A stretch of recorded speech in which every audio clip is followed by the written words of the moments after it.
Yo ni estoy de acuerdo con la reforma ni fui a la marcha, ¿no?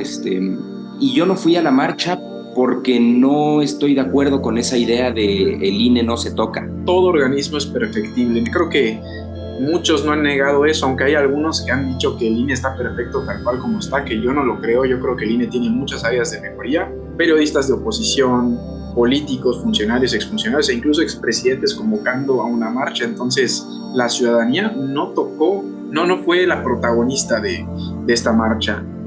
Para hacer la ciudad de Mérida fue una marcha bastante grande y yo creo que de ahí fue donde radica la incomodidad del presidente, lo que lo motiva a convocar una marcha para el 27 de noviembre, porque yo creo que ya le llamó la atención.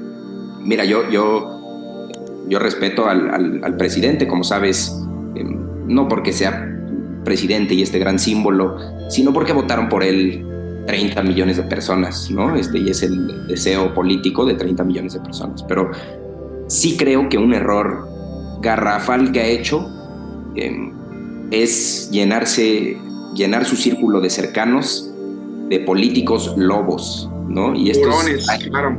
tiburones, hay cientos, ¿no? Son cientos de políticos que son, eh, no tienen absolutamente nada que ver con una transformación política. Hola amigos de Política Salvaje, bienvenidos a un nuevo capítulo. Discúlpenos por haberlos dejado sin un episodio por tanto tiempo. ¿Qué tal, Fernando? ¿Cómo estás? Gerardo, mi hermano, ¿todo bien? ¿Tú qué tal? Muy bien, han pasado muchísimas cosas y ya era súper exigente que saquemos un nuevo episodio ante toda la coyuntura política que vemos hoy en día. Tenemos la reforma electoral, lo que pasa con Monreal, entre otros temas por allá que vamos a estar tocando. Yo diría Sí, que, pues bueno, creo que es obligatorio empezar con lo que está sucediendo en torno a la marcha de hace unos días y la que se viene el 27 de noviembre con Andrés Manuel López Obrador a la cabeza. ¿Qué piensas de eso? sí, no sé, ahorita que estábamos platicando tantito antes de qué vamos a abordar, en realidad estos tiempos, mira, seas del lado que seas, le vayas a quien seas, seas un escéptico, seas pro López Obrador, seas anti López Obrador, creo que es innegable que estamos viviendo tiempos súper interesantes en donde cada día sale algo nuevo y algo nuevo de profunda importancia, ¿no? Entonces, mira, al final, pase lo que pase, podemos estar contentos aunque sea de eso, ¿no?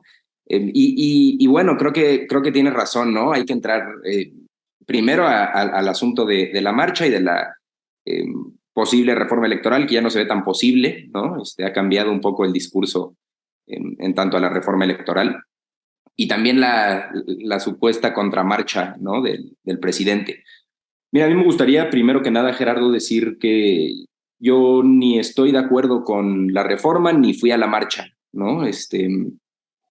Creo que hay planteamientos muy delicados en la reforma que si se matizan, a mí me gustaría, pero yo no los haría, ¿no? Y yo no fui a la marcha porque no estoy de acuerdo con esa idea de el INE no se toca, ¿no? Perdón, déjame cerrar aquí mis pestañas. Yo, Coincido completamente. Yo no creo que un organismo, cualquier organismo que dependa pues, de los recursos del gobierno, y aunque sean autónomos, no estoy de acuerdo que se diga que un organismo no se pueda tocar. Todo organismo es perfectible. Creo que muchos no han negado eso, aunque hay algunos que han dicho que el INE está perfecto tal cual como está, que yo no lo creo. Yo creo que el INE tiene muchas áreas de mejoría. Sin embargo, yo creo que el discurso de decir que nuestro organismo electoral no se toca es erróneo, porque tiene muchas áreas de mejora. Y yo sí fui a la marcha, fui a documentarla, no fui a ser parte de la propia marcha. Yo me he pronunciado vía Twitter, en TikTok, acerca de lo que pienso de esta movilización ciudadana, que no tuvo nada de ciudadana. Ese es uno de los puntos a clave a tocar, porque eh, se hablaba de que la ciudadanía iba a salir por sus propios medios, por sus propios méritos, por sus propias convocatorias a salir a defender a nuestra democracia. Sin embargo, vimos periodistas de oposición, políticos, funcionarios, exfuncionarios e incluso expresidentes convocando a una marcha. Entonces, la ciudadanía no tocó, no fue la protagonista de esta marcha. Vimos organizaciones civiles, la mayoría de emanadas de las influencias de Claudio X González participando y encabezando la marcha. Entonces, para mí esto fue más una marcha política, donde se logró convocar a una gran cantidad de gente, porque tenemos que admitir que fue muchísima gente. Aquí en Mérida me sorprendió ver la cantidad de personas que fueron a la marcha, y según las fotografías que vi en tu ciudad. ¿Cuántas calcularías? ¿Cuántas Yo en la ciudad de Mérida pues tenemos 900,000, entre 900,000 y 1,000,000 de habitantes en total, y normalmente se esperan en esas marchas grandes como unas 2,000 personas, pero yo creo que fueron como 7,000, 8,000. O sea, para hacer la ciudad de Mérida fue una marcha bastante grande, y yo creo que de ahí fue donde radica la incomodidad del presidente, lo que lo motiva a convocar una marcha para el 27 de noviembre, porque yo creo que ya le llamó la atención la reacción de las personas ante su reforma electoral. Sí, mira, a mí me interesa mucho esto que decías al principio sobre que cualquier organismo, cualquier dependencia, cualquier organismo descentralizado, no podemos decir que no se toca, ¿no? Y creo que habría que ampliar todavía más la cuestión. Yo haría cambios al INE y haría cambios al sistema electoral en México, ¿no? Y te los digo puntualmente los que considero más importantes. Yo sí le pagaría menos a los consejeros electorales, primero que nada. Yo creo que hay que reducir gastos. Si con algo estoy de acuerdo con López Obrador, es con las políticas de austeridad en ese sentido, ¿no? Digo, a ver, que hay que entender que es ahorrar en burocracia para gastar en gasto social, ¿no? Gasto público. Yo les pagaría menos. Después, puntualmente, yo haría algo para reducir las barreras de entrada para este sistema de partidos. Específicamente, me parece que son 800,000 firmas que necesita un candidato independiente para registrarse a la presidencia de México, ¿no? Me parece que si un partido se quiere consolidar como un partido nacional, tiene que tener presencia en 20 estados o 200 distritos electorales. Esos son números altísimos, y lo que pasa es que fomentan la capacidad de cúpulas económicas de poder incidir en lo político, ¿no? Porque entonces ahora resulta que tú, para tener presencia, para registrarte como candidato, necesitas un mecanismo nacional brutal, ¿no? Y es lo que le acaba pasando, por ejemplo, a la candidata Marichuy, no sé si recuerdas, Gerardo, Sí, claro. del Congreso Nacional Indígena. Digo, si no me equivoco, ella se quedó en las firmas, pues porque, por supuesto, necesitas tener una infraestructura brutal, ¿no? Y estos son el tipo de condiciones estructurales, en mi opinión, democráticas, antidemocráticas, que hay en México y que son un problema, ¿no? Es decir, para registrarte como partido, para registrarte como candidato independiente, no nada más para presidente, sino para cualquier otro cargo, aunque los números varían, es muy difícil, y necesitas una cantidad de fuerza económica y de logística y estructural detrás. Y uno último, que es el que a mí más urgente me parece, aunque tal vez probablemente es el menos urgente de los cambios que propongo, pero tiene que ver con un asunto personal, es el hacer que los votos anulados cuenten para algo más allá de un recuento de... Ya habíamos hablado de ese tema en algún momento. Por eso te digo que es algo personal, porque yo no... Perdón, yo anulo mi voto tiro por viaje, ¿no? Y sí duele de vez en cuando, que se siente como que no afecta absolutamente nada a eso, ¿no? Al final, mira, para los que no saben, cuando se anula un voto, para lo único que sirve es para que un partido mantenga o no el registro, tiene que registrar, me parece que el 3%, y ahí sí cuentan los votos anulados, el 3% de los votos totales, ¿no? Entonces, ahí estás afectando la posibilidad de un partido de mantener el registro, eso sí. Pero esa es la única consecuencia directa que hay, porque en realidad la otra consecuencia es que si entre el primer y el segundo lugar el número de votos es menor a la cantidad de votos nulos, se hace un recuento. Pero ahí termina el asunto en México, ¿no? Y para mí debería ser, si en el primer y segundo lugar la distancia es menor, el número de votos es menor que los votos anulados. Menos presupuesto, ¿a eso te refieres? Menos presupuesto, por supuesto, en parte, pero vámonos una segunda vuelta, hagamos cosas un poco más radicales, porque en México hay un abstencionismo relativamente alto todavía, ¿no? Recordemos que vota del 50 al 60% del padrón todavía. Y sigue habiendo escépticos que no estamos de acuerdo con ningún partido político y tampoco con la estructura de estos partidos políticos, ¿no? Pero no tenemos influencia en absolutamente nada. Esos son los cambios principales que yo haría, y también cambios a los financiamientos de los partidos que me parecen. Yo coincido completamente en el tema de la austeridad. Desde mucho antes de que llegara López Obrador, yo siempre me preguntaba, y eso que soy bastante joven, imagínate más joven, hace 4 años, decía, ¿cómo es que se le paga tanto a los funcionarios y funcionarias públicos? Y el tema con los consejeros es exagerado, diría yo. Me parece que ahorita de aguinaldo están llevando como 700,000 pesos cada consejero por temas de aguinaldo, ¿no? Y en el Imagínate. tema de la reforma electoral hay una cosa que quisiera agregar, y hablé de eso en un video en TikTok.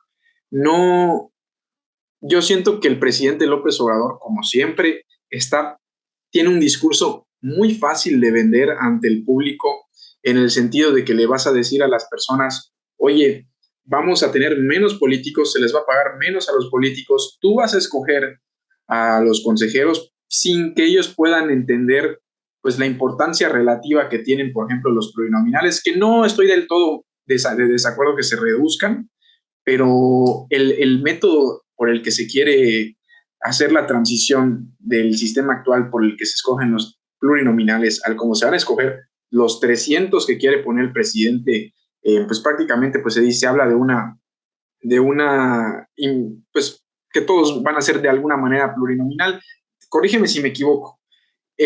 Según yo, lo que viene en la reforma electoral en la integración de las cámaras, hablando de la Cámara de Diputados, que es la que mejor tengo como conocimiento, es que los partidos políticos van a hacer unas listas todos, y dependiendo la proporción que reciban de votaciones es por cómo se van a conformar las cámaras. Es decir, no vas a votar por una persona en específico, sino por un proyecto, un partido. Eso para mí se me hace un retroceso, porque desde hace mucho tiempo hemos tratado de evolucionar hacia que vota por la persona, vota por el proyecto, porque votar por un partido muchas veces no es como un equipo de fútbol al que le tienes que ir todo el tiempo. Cuando hay personas en específico que son impresentables, y hay personas en específico que son extraordinarias en todos los partidos políticos. No sé qué piensas de ese rollo. Sí, creo que es una cosa extraña, es de lo que más ha causado, de lo que más ha causado confusión, ¿no? En términos de la propuesta de reforma. Yo como lo entiendo y como lo leo, Gerardo, es así. Se va a reducir de 500 a 300 diputados. Y los diputados, como tú dices, ya no se van a elegir de forma directa, es decir, sí se van a seguir eligiendo de forma directa, va a ser tu voto el que termina contabilizado, ¿no? Tuyo personal. Pero ya no vas a estar escogiendo a una persona, ¿no? Sino que estás votando, como tú dijiste, por una lista. En ese sentido, es más bien mantener a todos los plurinominales, ¿no? Porque así se votan hoy en día los plurinominales. No es eliminarlos. Seguramente los primeros en la lista van a ser los señalados por el propio partido, pues los más importantes. Pero yo como lo entiendo, en donde cambia esta nueva propuesta de la estructura que ya existe de plurinominales, es el asunto de la representación proporcional en términos del porcentaje. Es decir, con los plurinominales, si tú logras cierto porcentaje de votos, ya tienes una representación, ¿no?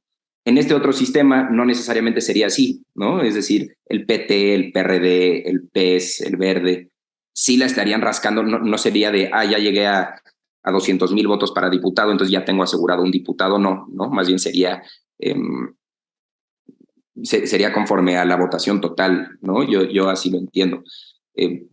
Pareciera que la forma es mantener a los plurinominales. Yo lo que pensaría es que no necesariamente es mantener a los plurinominales, sino mantener este voto por listas, ¿no? Que a mí no me gusta. A mí no me gusta eso por lo que tú dices, ¿no? O sea, hay que votar por un proyecto, por una idea, por alguien con convicciones, y no por un partido, porque en los partidos en México, ¿qué tanta ideología real tienen? ¿Qué tanto representan? Lo estamos viendo hoy en día con el Partido Revolucionario Institucional. Hay un conflicto sumamente grande desde hace mucho tiempo, eso no hay necesidad de explicarlo, pero ahorita pues vemos todo un tema en torno a la reforma electoral, y nuevamente el protagonista es el Partido Revolucionario Institucional.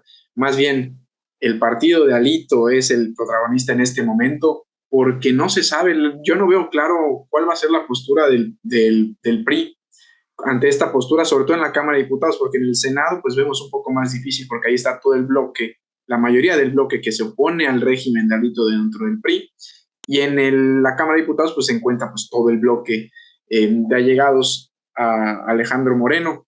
Él había dicho hace unos meses, creo que hace un mes, que iba a presentar una contrapropuesta. La contrapropuesta nunca llegó y hasta hace unos días dijo que el PRI no iba a presentar una contrapropuesta y que iba a ir en contra de cualquier intento de debilitar o golpear al Instituto Electoral. Entonces, no vemos una clara postura, pero lo interesante es que pocos días después de que Alito Moreno diera esas declaraciones, volvió a aparecer en el martes de Jaguar, en el de Laida Sansores, y eso es algo que a mí me enferma, como no tienes idea, porque Yo sé. dejaron de atacar a Alito justo después de que les diera el sí en la anterior reforma, o había cedido anteriormente, y dejaron inmediatamente de hablar de Alejandro Moreno Cárdenas, se detuvo el proceso de desafuero, etcétera. Dieron estas declaraciones y empiezan a golpearlo junto al senador Ricardo Monreal, que por cierto eso es un tema extraordinario, y de verdad es que parece hasta de película todo lo que pasa en la política de México, porque ya estamos viendo un enfrentamiento claro entre tres corcholatas del presidente y una que se autodenomina corcholata, que es el senador Ricardo Monreal, contra Claudia Sheinbaum. Eso es impresionante y se está dando todo lo que muchas personas anticipaban. Mientras más cerca está el 2024, los golpes dentro del partido de Morena se van a intensificar, y todavía creo que falta lo mejor. O sea, yo creo que esto es tan solo el final. Todavía vimos que Monreal dice que en diciembre iba a decidir si se sale de Morena, lo que representaría. Muchos piensan que Ricardo Monreal no representa nada en Morena, pero yo que lo he conocido, yo que hasta he platicado y conocí, me contó de su estructura, y por ejemplo yo conozco a muchas personas que están dentro de su equipo. Es un equipo extremadamente grande y extremadamente influenciable. O sea, tiene mucha influencia el senador. Con decirles que cuando pasó todo esto, el senador consiguió que 90 senadores, tanto de oposición como del propio partido de Morena, respaldaran al senador ante los ataques de Laida Sansores. Es decir, yo creo que al presidente no creo que se lo esté tomando a la ligera, porque sí representa un factor clave Monreal para la reforma electoral, porque si él quisiera, dudo que esa reforma pasara en el Senado de la República. Sí, yo creo que este tema de Monreal es interesantísimo. Mira, yo como veo todo esto es, en algún momento de la historia futura de nuestro país se van a escribir los libros y se van a articular los entendimientos de lo que pasó con Morena, ¿no? Y tú lo decías en un video tuyo hace poco, a ver, hay que entender una cosa: el poder de convocatoria, el poder político, esta marea electoral que ha sido Morena, no le pertenece a Morena, le pertenece a López Obrador, ¿no? Y muchos obradoristas, una cantidad enorme de obradoristas, te diría, yo soy obradorista, pero no lista, ¿no? Y creo que estos son indicios tempranos de algo que se viene y se viene fuerte, ¿no? Y es una desintegración futura de ese partido. No sé si una desintegración, pero un enfrentamiento frontal, ¿no? Valga la redundancia, entre las diferentes personas dentro de ese partido que están buscando el poder, ¿no? Mira, yo respeto al presidente, como sabes, no porque sea presidente y este gran símbolo, sino porque votaron por él 30 millones de personas, ¿no? Y es el deseo político de 30 millones de personas. Pero sí creo que un error garrafal que ha hecho es llenar su círculo de cercanos de políticos lobos, ¿no? Y Tiburones, claro. Tiburones, hay cientos, ¿no? Son cientos de políticos que son no tienen absolutamente nada que ver con una transformación política. Y creo que eso es lo que estamos viendo, porque uno de esos, un político emblemático, priista, acomodaticio, que ha encontrado una nueva casa en Morena y que se ha beneficiado de la popularidad de López Obrador, es Laida Sansores, ¿no? La que ha estado sacando los audios de Alito y la que ha estado sacando los audios de Ricardo Monreal, que ya ahorita ya es una ilegalidad enorme lo que está haciendo, ¿no? Yo le sigo agradeciendo a Laida Sansores que saque esos audios, porque Me gusta ese golpeteo a Alito Moreno. A mí no es un personaje que me parezca bueno para este país, ¿no? Pero a lo que quiero llegar es, creo que en el futuro esto se va a leer como las primeras fracturas del partido dominante, que habría sido dominante en México probablemente por un par de sexenios más fácil si no hubieran estos políticos lobos y tiburones que se van a pelear los restos del poder que hay aquí cuando se salga, cuando termine la presidencia de López Obrador, ¿no? Y lo vemos ahorita, es inédita la campaña que está haciendo Claudia Sheinbaum ya, ¿no? Es una cosa... Diría preocupante porque lo vemos a Claudia Sheinbaum en todos lados, menos en la Ciudad de México. Estaba en San Luis Potosí, luego se fue a Nuevo León y que se va a Oaxaca. Y de verdad, no sé, me gustaría saber si eso lo está pagando con su propio dinero, con recursos públicos, pero es impresionante yo no traduciría el que Claudia Sheinbaum esté yendo a diferentes estados de la República en desatención a la Ciudad de México, pero es un poco cínico que a la jefa de gobierno pues no esté presente en la Ciudad de México. Le está delegando prácticamente todas las tareas a este Martí Batres, que dicen que podría ser el sucesor de Claudia Sheinbaum, entre otros prospectos. Pero a mí, la verdad es que a Claudia Sheinbaum no la termino de pasar. No me agrada el cómo ha llevado su política y no se me hace una política que pudiera con el país. Y muchas veces está este discurso de que México está listo para una mujer presidenta, por supuesto. Claro, me encantaría, de hecho, que sea una mujer presidenta. Yo no simpatizo con Claudia Sheinbaum y si tú lo haces, pues claro que lo respeto. Como tú decías, yo respeto muchísimo al presidente porque él tiene el respaldo ciudadano, es lo que no podemos negar ninguno de nosotros, aunque hay políticos que sí niegan que tenga ese respaldo, pero pues para mí es más que claro que el presidente pues cuenta con el respaldo ciudadano y por eso se le ha permitido hacer pues prácticamente lo que quisiera. Entonces hay que respetar al presidente porque respetar al presidente es respetar a las personas que lo eligieron, pero nunca hay que dejar de pues, señalar lo que tiene que ser señalado con mucha cautela, con mucha prudencia, porque igual hay mucha desinformación en torno a lo que hace y no hace el presidente de la República. Entonces yo siempre trato de comunicar lo que verdaderamente pienso y no trato de sesgar la opinión de las personas que me ven, que me leen y vaya, ser un comunicador congruente. Y lo que tú decías de Laida Sansores, coincido completamente. El tema con Alito Moreno es que no son los audios. Yo luego he sacado videos criticando a Laida Sansores y piensan que estoy defendiendo a Alejandro Moreno. Por supuesto que no. Alejandro Moreno es un corrupto, es una de las personas más deleznables de la política en nuestro país.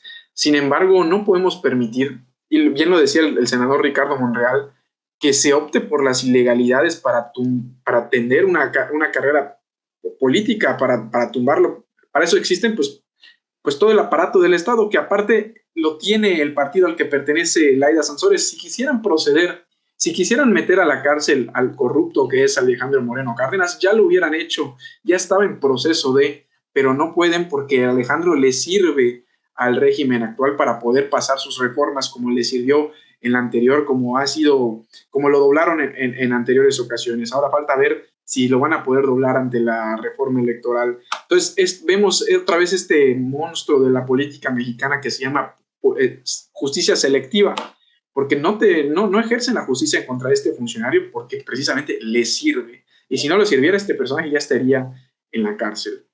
No, y mira, creo que hay que aclarar algo para quien no lo sepa, ¿no? ¿Por qué saltamos de Claudia Sheinbaum a Laida Sansores, a Alito Moreno?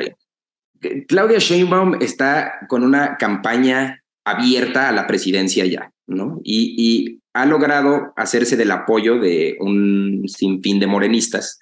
Y se sabe que hay muchos morenistas prominentes ya operando a favor de Claudia Sheinbaum.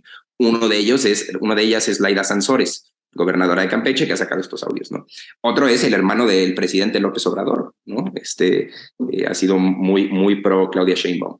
Regresando rápido a lo de Claudia Sheinbaum, yo estoy de acuerdo con que no necesariamente lo podemos traducir a desatención de la Ciudad de México. Yo te lo digo, viviendo en la Ciudad de México, no percibes una ausencia de Las autoridad, más autoridades. allá de lo que ya es normal en nuestro país, desde siempre en las grandes ciudades de nuestro país, ¿no? Que hay cierta ausencia de autoridad, pero no es por esto, ¿no? Sino es algo estructural que viene de mucho tiempo atrás.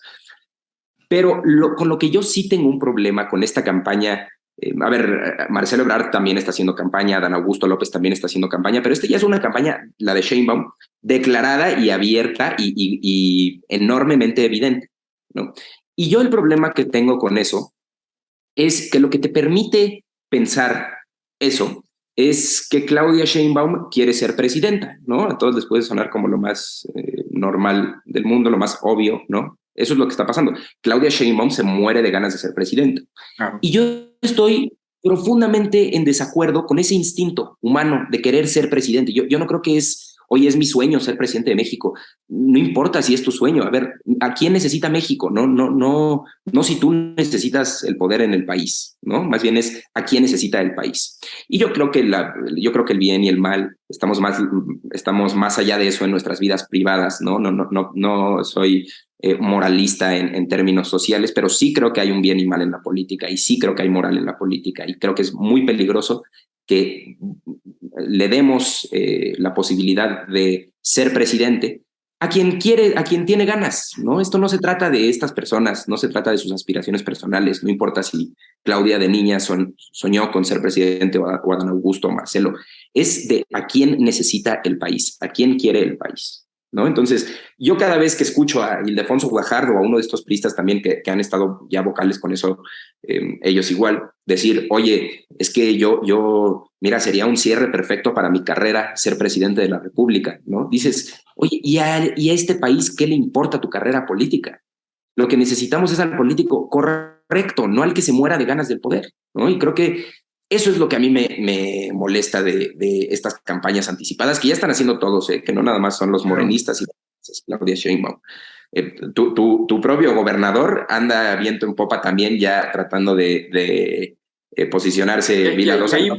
ahí hay algo interesante porque vino el presidente hace unos 3 días a Yucatán y declaró aquí enfrente de todos en una mañanera que Mauricio Vila es el mejor de la oposición para encabezar la carrera presidencial, pues, de la propia oposición. Es súper curioso porque no sé si se trata de un plan Z del presidente López Obrador, de que en dado caso de que se desmorone, porque yo creo que podría, el presidente considera en dado caso un escenario un poco lejano, podría ser al día de hoy, que se caiga toda eh, la, el movimiento que él mismo creó, y pues mínimo dejar a alguien que pues, sea relativamente amigo, que vaya a impulsarlo, quién sabe. Pero es algo sumamente curioso. Pero bueno, vamos a volver a lo de Claudia. Este tipo de campañas anticipadas que de hecho, mucho antes de que se empezara con todo esta campaña feroz de todos los aspirantes a la presidencia de Morena, Monreal había dicho que si bien no había negado sus aspiraciones presidenciales, que eran algo evidentes, él había dicho que empezar con campañas anticipadas pues iba a ser un rotundo error. Yo coincido, yo creo que no le echo flores a Ricardo Monreal, yo creo que lo hizo nada más como un método para venderse a sí mismo. Sin embargo, sí coincido en que, bueno, esto no es solo de Morena, pasa siempre, a final del sexenio, 1 o 2 años antes empiezan a agarrar a madrazos para ver quién va y quién no. Han ocasionado las divisiones más profundas de Morena. Y como te vuelvo ya te había dicho esto en algún momento, Morena es un partido muy joven que concentró, como tú dices, a demasiados tiburones encabezándolo. Y como son demasiados tiburones con un ego enorme, pues los golpes iban a ser muchísimo más feroces que en otros sexenios anteriores, a finales de sexenios anteriores. Estamos viendo de que Marcelo Ebrard no sabemos si realmente vaya a volver a declinar por el candidato o candidata que escoja el presidente de la República. Monreal ya dijo que no va a declinar y seguramente se va a salir mucho antes de la contienda electoral, ya está más que descartado en mi opinión. Adán Augusto pues va a ser, ahí sí para que veas, creo que es el único que ha logrado alinear completamente a su merced, además de Claudia Sheinbaum, en el presidente de la República. ¿Y qué es lo que veo aquí? Yo que estoy envuelto en el activismo joven, en el activismo político joven, es que hay muchos jóvenes que están tratando de sumarse al partido de Morena, jóvenes que se identifican con la izquierda, como yo hasta la fecha me identifico con la izquierda y en algún momento quise formar parte del movimiento, nunca lo hice porque luego vi en lo que se iba a convertir, muchos me lo decían, muchos me lo advertían y al final pues no quise sumarme. Coincido mucho con las políticas del presidente en muchas cosas y en muchas cosas no, y yo sentía que iba a ser el movimiento con el que yo me identificar. ¿Qué pasa? Que por más de que yo me identifique, este, para un joven es imposible poder sumarse al movimiento porque no los van a tomar en cuenta pues por las bocas que hay que alimentar dentro del partido de Morena. Y hay muchas personas que se quieren sumar, que son de verdadera izquierda, que les quitan los espacios por personas que se saltaron al partido de la noche a la mañana, pero que tienen cierto liderazgo.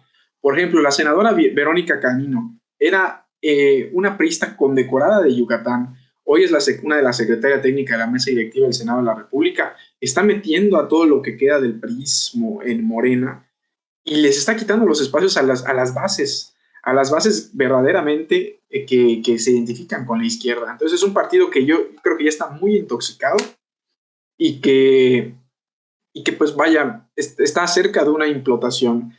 E incluso en algún momento yo pensaba que no les iba a alcanzar lo suficiente a la oposición para ganarle a Morena la presidencia de la República. Y yo creo que hasta la fecha todavía no pueden. Pero si vamos al ritmo en el que vamos, estamos viendo que va a haber una división enorme. Y hay una división muy marcada con Monreal y Sheinbaum, que Monreal, pues yo me imagino que si él no va a ser presidente por Morena, hará todo lo posible por restarle los votos a su propia compañera, o tal vez en ese momento será su excompañera de partido, y todavía falta que se sumen los que se molesten, todavía faltan muchos más eventos y acontecimientos que van a provocar tal vez el declive de Morena. Entonces, ¿tú qué piensas? A partir de ahí te quiero preguntar, ¿Morena tiene seguro a la presidencia de la República en el 2024? Es complicado, ¿no? Mira, creo que por donde yo empezaría para tratar de responder esa pregunta, porque obviamente nadie sabe, ¿no? A ver, tratemos de caracterizar la popularidad de López Obrador, es decir, qué tan popular es en verdad, ¿no? Y si lo comparamos con el resto de los presidentes recientes de México, se parece mucho la línea que ha seguido durante su sexenio a Felipe Calderón, a la popularidad de Felipe Calderón, ¿no? López Obrador empezó mucho más alto, empezó cerca de los 80% cuando empezó su sexenio en términos de popularidad y se ha estabilizado alrededor del 65%. El Felipe Calderón, muy parecido, un poco más bajo, pero muy parecido. La gran diferencia es que esos 60% estaban a la espera de abandonar a Calderón cuando daba un paso incorrecto y esos 65% de López Obrador no lo van a abandonar hasta el día que se muera, ¿no? Entonces, no es que su popularidad sea necesariamente por una mayoría tan apabullante, sino que la mayoría que tiene en términos de popularidad es enormemente fiel a él, ¿no? Y creo que eso es lo primero que hay que decir.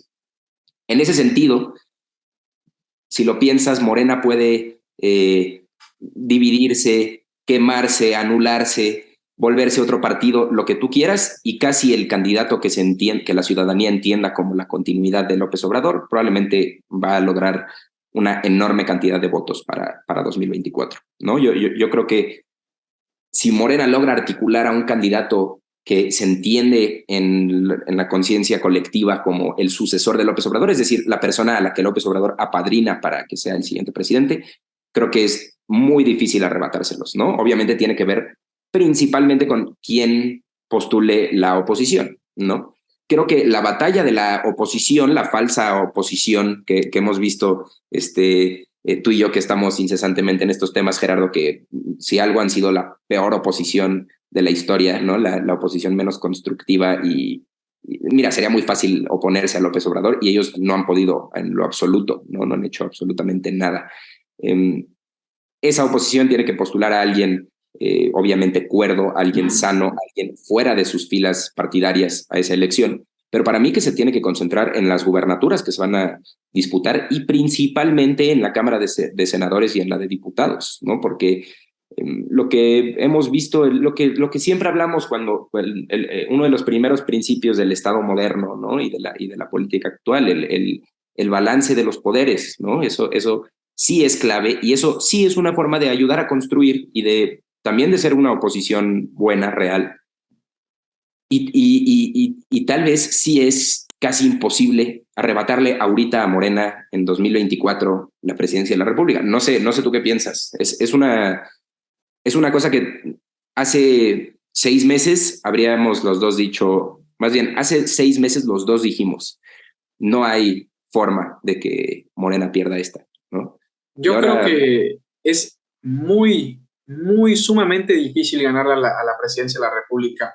Es más, voy a ponerlo en términos porcentuales. Yo creo que está 98% segura la presidencia de la República para Morena, dependiendo. Bueno, yo creo que va a ser, como tú dices, la que parezca o el que parezca la continuidad del presidente López Obrador. Y yo creo que hasta ahorita ha quedado más que claro que va a ser Claudia Sheinbaum incluso a Dan Augusto. Muchos dicen que incluso ponen a Claudia Sheinbaum como la favorita del presidente para que reciba todos los golpes mediáticos, para que al final sea a Dan Augusto, cosa que no me sorprendería en lo absoluto, pero tampoco. yo creo Yo creo que que, va a pasar eso.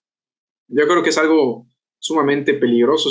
Yo creo que es más que seguro. Yo creo que la oposición tiene que plantearse el crecimiento rumbo al 2030, pero 2030, sí, 2000, sí, 2030. 2030.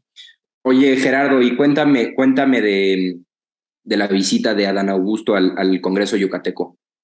Pues Adán Augusto ha estado visitando los congresos locales precisamente porque la minuta que se refiere a la postergación de la presencia de las fuerzas militares en las calles en materia de seguridad en todo el país, pues es algo que tienen que aceptar los congresos locales, es algo que se acepta a nivel nacional, se vota, se rechaza o se acepta a nivel nacional, y los congresos locales, por ser entidades autónomas relativamente, pues deben de aceptarlo. En el caso de Yucatán, yo estuve presente cuando fue Adán Augusto hace semana y media, este, fue rechazada.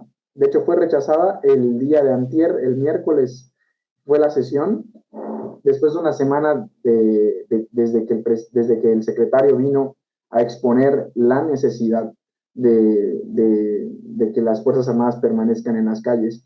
Y fíjate que aquí en Yucatán es algo interesante porque Yucatán es un ejemplo de que no es necesaria la presencia de las fuerzas militares en Yucatán. Ojo, yo he expresado múltiples veces mi postura. Yo sí creo que es necesaria que los militares permanezcan en las calles hasta que al menos tengamos un plan de fortalecimiento a policías locales, etcétera. Porque hay estados que están en plena necesidad de un cuerpo policial eficiente. Existen cuerpos policiales que no tienen presencia, no existen, no tienen esa capacidad de respuesta ante el crimen organizado. En el caso de Yucatán es diferente, porque tenemos una de las mejores policías del país. Y aquí en Yucatán, pues es un símbolo de que sí se ha podido construir un cuerpo policial con bases civiles, comandados por civiles. Entonces era de esperarse que se iba a rechazar. Ahora, lo curioso es que mandan al secretario de Gobernación, pues precisamente a tratar de, pues básicamente, a hacer sus funciones. Para el que no sepa, el secretario de Gobernación, su función es hacerse cargo de la política nacional. Así como vemos a Marcelo Ebrard haciéndose cargo de la política internacional, la chamba del secretario de Gobernación es hacer que todos los planes del presidente de la República pues se lleven a efecto de manera adecuada. En Yucatán no pasó, y eso fue muy extraño porque el gobernador Mauricio Vila pues tiene una estrecha relación con el presidente de la República. Y pues básicamente es eso, incluso alabó a los priistas que se terminaron pasando al bloque del presidente con esta minuta, al senador Jorge Carlos Ramírez Marín, a la senadora Verónica Camino, que antes era priista y ahora es morenista, y al senador Raúl Paz, que se pasó del PAN a Morena. Todos ellos votaron a favor de la minuta en el Senado y pues los puso como de ejemplo, ¿no? Básicamente eso fue lo que sucedió. ¿Tú qué piensas de eso? Sí, creo que, mira, lo primero algo que no se puede negar, Adán Augusto López es un tipo muy trabajador, ¿no? Eso sí lo creo. Y qué brutal el calendario de viajes que ha tenido, porque ha ido bueno, el plan es ir a los 32 estados de la República. Creo que el último en el que estuvo fue Guanajuato, ¿no? Ayer o hoy. Creo que precisamente esto, ¿no? Esto es lo que lo diferencia del resto de los morenistas, y es, él ha sabido cómo aligerarle la carga a López Obrador. ¿no? Mientras que otros, ¿no? Precisamente Claudia Sheinbaum, por ejemplo, con el asunto de la línea 12, con otras. Problemas López Obrador, yo creo. Exacto, le ha dado más problemas, ¿no? Si algo vemos es Adán Augusto y Monreal también le han resuelto varias veces al presidente, ¿no? Entonces, ellos son en realidad, en términos de operación política, los miembros más valiosos de Morena hoy en día, ¿no? Y qué interesante este discurso sobre la militarización, que ya en términos de el público quedó atrás, ¿no? Ahora todo es reforma electoral de lo que está hablando la gente, pero no olvidemos que eso es un cambio importantísimo que se está haciendo en este país, y que yo estoy de acuerdo contigo, no necesariamente es malo, ¿no? O sea, el error para mí fue otro en términos de seguridad. El error fue darle tanta tarea a los militares que no tenía nada que ver con seguridad, pero esto, pues mira, hay que ver la situación y analizar y darnos cuenta de que si ahorita tú eliminas la seguridad en Zacatecas, yo no sé quién va a hacer eso, yo no me atrevería, no sé si tú. Eso que dices es bastante cierto, y de hecho eso es lo que me refuerza el pensamiento de que Claudia Sheinbaum fue la primera destapada o la que parece ser hoy en día la favorita del presidente Andrés Manuel López Obrador para que reciba pues todo el ataque mediático que iba a recibir. Es una de las teorías, ¿no? Y la verdad, como te dije, no se me haría nada raro, pero el que vemos con una mayor capacidad de operación política, que tiene el temple político, la experiencia política, porque recordemos que Claudia Sheinbaum pues siempre ha estado subordinada a lo que ha encabezado el presidente dentro de Morena, dentro de la jefatura de gobierno de la Ciudad de México, etcétera. Y pues vemos a Dan Augusto, un político sumamente experimentado que ha acompañado al presidente durante mucho tiempo y que el presidente ha dicho que es su hermano. Entonces, a mi parecer, ya para terminar, yo podría decir que, bueno, de hecho, hasta yo preferiría que sea Adán Augusto que Claudia Sheinbaum, pero yo no descartaría que esa teoría esté en lo cierto. A mi parecer, del que menos se habla de las corcholatas es Adán Augusto, pero yo no le quitaría un ojo de encima al secretario de Gobernación para que sea el sucesor del presidente de la República. Yo tampoco, pero la verdad yo preferiría a Claudia, para serte honesto. Sí. Oye, Gerardo, pues bueno, cerremos, si te parece bien, te agradezco que estés acá como siempre, le agradezco a la banda de Política Salvaje, déjenos sus comentarios, critiquen lo que dijimos, empecemos un diálogo, no nos vamos a ofender. No, para nada. Eh, y gracias Gerardo, qué gusto platicar contigo otra vez, que no sea tanto tiempo para la próxima, ¿no? No te preocupes, cuando quieras, ya saben que me gusta mucho compartir lo que pienso y platicar contigo. Ya la siguiente tendremos invitados especiales, ya estamos por meter ya tal vez algún político o política para que platique con nosotros. Eso sea, es mi compromiso para el programa. Voy a lograr ese rollo. Excelente, pues acá estamos con nuestro espacio Política Salvaje. Banda, gracias por sintonizar. Gerardo y yo les estaremos haciendo otro videíto pronto. Hasta luego, cuídense.